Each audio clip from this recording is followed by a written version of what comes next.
सोचिए, काराकोरम के ऊंचे बर्फीले पहाड़ों में जहां हमारे सैनिक सियाचिन की हिफाजत करते हैं, वहां से सिर्फ 50 किलोमीटर दूर चीन एक नई सड़क बना रहा है। एक ऐसी सड़क जो सीधे हमारे सबसे ऊंचे और सबसे जरूरी पॉइंट इंदिरा कोल के नजदीक आकर खत्म होती है। आखिर चीन ये क्यों कर रहा है? ये सड़क कहां से आ रही है और इसका भारत के लिए क्या मतलब है? आज हम इसी की तह तक जाएंगे। हम समझेंगे कि शक्सगाम वैली में बन रही ये सड़क क्या भारत के लिए एक नया मोर्चा खोल रही है, और क्या ये चीन और पाकिस्तान की कोई मिलीजुली साजिश है। चलिए इस पूरे मामले को परत दर परत खोलते हैं।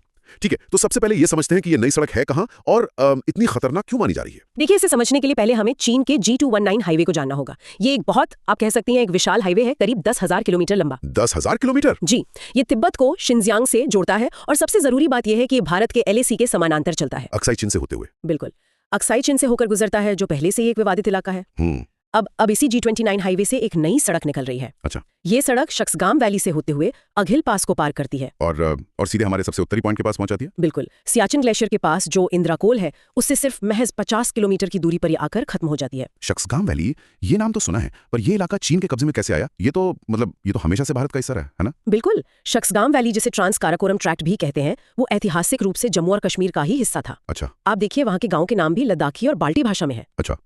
1947-48 की जंग के बाद ये पाकिस्तान के कब्जे वाले कश्मीर यानी POK का हिस्सा बन गया। और फिर 1963 में वो डील हुई। जी, कहानी में असली मोड़ 1963 में ही आया, जब पाकिस्तान ने एक बॉर्डर एग्रीमेंट के तहत ये पूरी वैली चीन को गिफ्ट कर दी। गिफ्ट कर दी? हाँ, एक तरह से तोहफे में दे दी। भारत ने उस वक्त भी इसे अवैध बताया था। जाहिर है, क्योंकि पाकिस्तान किसी ऐसी जमीन को किसी और देश को कैसे दे सकता है जो कानूनी तौर पर भारत की हो। यहीं पर बहुत दिलचस्प हो जाती है। पाकिस्तान ने इतनी जरूरी जगह चीन को तोहफे में क्यों दे दी, और अब इतने सालों बाद चीन वहां सड़क क्यों बना रहा है? देखिए, पाकिस्तान के लिए वो इलाका बहुत ऊंचा, बहुत दुर्गम था, उसे संभालना बेहद खर्चीला था।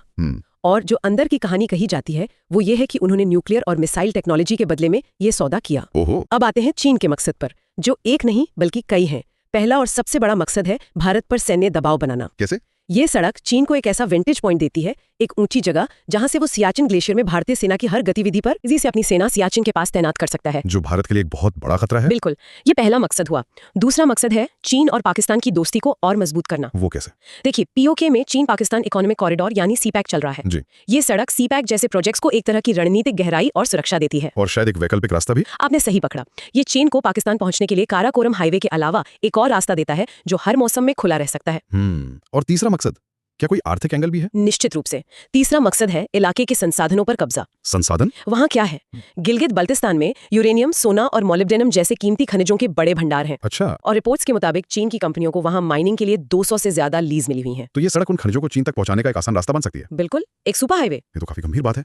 चीन एक तीर से कई निशाने साधने की कोशिश कर रहा है। वैसे अगर हमारे सुनने वाले भी ऐसे मुश्किल जियोपॉलिटिकल मुद्दों को इतनी आसान भाषा में समझना चाहते हैं तो हमारे चैनल को सब्सक्राइब करना ना भूलें। चलिए अब जानते हैं कि भारत इसका जवाब कैसे दे सकता है। तो बड़ा सवाल यह है कि क्या चीन का ये सड़क बनाना कानूनी तौर पर सही है, और अगर नहीं तो भारत के पास क्या रास्ते हैं? कानूनी तौर पर तो ये पूरी तरह से अवैध है। जैसा मैंने बताया, 1963 की वो संधि ही अवैध थी, क्योंकि वो जमीन भारत की थी, पाकिस्तान की नहीं। सही है। लेकिन चीन अंतर्राष्ट्रीय कानूनों को कितना मानता है ये हम सब साउथ चाइना सी में देख चुके हैं। ये भी सही है। इसलिए डिप्लोमेटिक दबाव डालना या अंतर्राष्ट्रीय कोर्ट जाने जैसे रास्ते शायद ज्यादा कारगर न हो। और शांति वार्ता का भी इतिहास गवाह है। हमें बदले में उरी और गलवान जैसी घटनाएं मिली हैं। तो फिर असली रास्ता क्या है? असल रास्ता सिर्फ एक है, अपनी ताकत बढ़ाना। मतलब हमें अपनी सेना को और मजबूत और आधुनिक बनाना होगा। और दूसरा? इंफ्रास्ट्रक्चर। LAC के पास हमें भी तेजी से सड़कें, पुल और टनल बनाने होंगे, जिस काम में अब तेजी आई भी है, जहां तक मुझे पता है। जी बिल्कुल, अब काम बहुत तेजी से हो रहा है। आप देखिए, हमारे रक्षा मंत्री का पिछले 1 साल में 2 बार इंदिरा कोल का दौरा करना, ये दिखाता है कि भारत अब अपने बॉर्डर को लेकर कितना गंभीर है। और 2 मोर्चों वाली बात, चीन और पाकिस्तान, वो सबसे जरूरी है। भारत को चीन और पाकिस्तान यानी 2 फ्रंट पर एक साथ लड़ने के लिए हमेशा तैयार रहना होगा। ये हमारी मजबूरी भी है और हकीकत भी। और अंतर्राष्ट्रीय स्तर पर अंतर्राष्ट्रीय गठबंधन, अमेरिका, जापान, ऑस्ट्रेलिया जैसे देशों के साथ मिलकर एक मजबूत एंटी चाइना गुट बनाना होगा। असल में आज की दुनिया में ताकत का ही सम्मान होता है। तो आज की इस बातचीत से एक बात तो साफ है कि चीन शक्सगाम वैली में सड़क बनाकर सियाचिन के पास एक नया प्रेशर पॉइंट बना रहा है। जी, ये सिर्फ एक सड़क नहीं, बल्कि इस इलाके में भारत के दबदबे का चुनौती देने की एक सोची समझी रणनीति है। बिल्कुल। और इसका जवाब बातचीत से नहीं, बल्कि जमीन पर अपनी ताकत दिखाकर ही दिया जा सकता है। पर यहाँ एक सवाल भविष्य के लिए भी खड़ा होता है। ये सड़कें और पहाड़ों पर कब्जा आज जरूरी है, लेकिन क्या आने वाले वक्त में भी ये उतना ही मायने रखेगा? आप किस तरफ इशारा कर रहे हैं? मेरा मतलब है, जब युद्ध ड्रोन, सैटेलाइट और साइबर अटैक से लड़े जाएंगे, तब क्या जमीन पर बना ये इंफ्रास्ट्रक्चर उतना ही अहम होगा? अच्छा। या फिर असली लड़ाई टेक्नोलॉजी की होगी? इस पर सोचना बहुत जरूरी है।